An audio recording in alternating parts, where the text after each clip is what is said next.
যেহেতু মাল বানাইবার লেগে এমপিসি না হাতে আর কেউ 2 নম্বরই মাল বানাইতে দিতাম না। আমি আপনারা বন্যার সময় ই লাইনার যাইতাম না। আর কোনদিন যদি সুযোগ পাই ছাতক যদি আই ওই 22 সালে আসলাম রাত্রে আধা বতো আইনটা মাঝে কয় ই নদীর মধ্যে আইনা কয় ডাকাইতে ধরবে একটু পরে বেলে।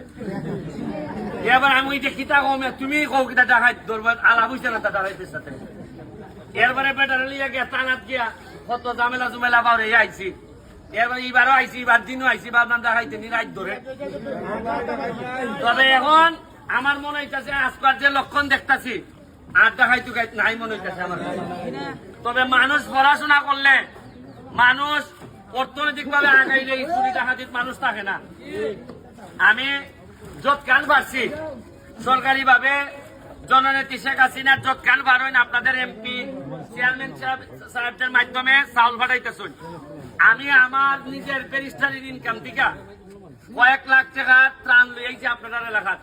সিলেটও দিয়ে আইছি, এটাই লগিয়া ত্রাণ হিসাবে আইছি না, আইছি যে আমার এলাকার আমার মা বোন বিপদে পড়লে যেভাবে আপনারা যাইবা, আপনারা বিপদে পড়লে আমি আইতাম, এটাই মনুষ্যত্বের দাবি নিয়ে আমি আপনারা এখানে ত্রাণ বড় জিনিস না। আইসি লেগিয়া বিপদে বললে যদি না আইতাম পারি তাহলে কিতা খালি বিয়া শাদি যাইতাম আমরা না কিতা। আসল সম্পর্ক তো ওইটাই, যখন মানুষ বিপদে পড়লে আয়। আজকে আমার সোনারঘাট মাধবপুর যদি বিপদে পড়ে আপনারা যাইতেন না আমার লেগে, এতেই কিন্তু আত্মীয়তা তৈরি হয়। মানুষে আগে মনে করতো খালি বোন বিয়া দিলে বুঝি আত্মীয়তা হয়। জি না, খালি বোন বিয়া দিলে যেটা আত্মীয়তা হয় ইটা জামাই হলতে বোন দিয়ে ফিটে। বরং মানুষের দুঃসময়ে খারিয়া যদি আত্মীয়তা হয়, এই যে আজকে আমি আইছি একটা আত্মীয়তা তৈরি হয়েছে না আপনার সাথে। আমার জীবনে যখন আমি বুড়া হয়েছে মিগা এমন হইতে পারে আপনার পুলাইনটা আমার চাই লেখা হইতে পারে। ওই বছর ওই যে বেটা যে আমরা যখন ছোট আসলাম ওই ব্যারিস্টার সুমন আইছিল, আই আমরা সাহায্য করে গেছে। এমন হইতে পারে আপনারই একটা ফুলা আমার শেষ বয়সে বুড়া বয়সে আমার টানতে পারে। ওনার আল্লাহর হিসাব নিকাশ বড় বোঝা বড় মুশকিল।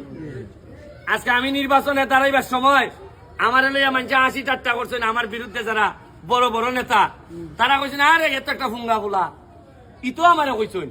কিন্তু মানছে আল্লাহর রহমতে এমনই বুট দিয়া দিছেন আমারে, সবচেয়ে বেশি বুটে বাংলাদেশে কাজ করছে।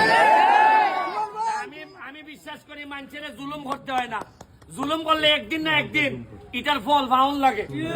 আমি আপনারা কাছে আমি আইছি আপনারা দুঃসময়ে খালি আপনার পাশে দাঁড়াইয়া কইতাম যে ভাই সাহেব আমি আছি আপনার সাথে।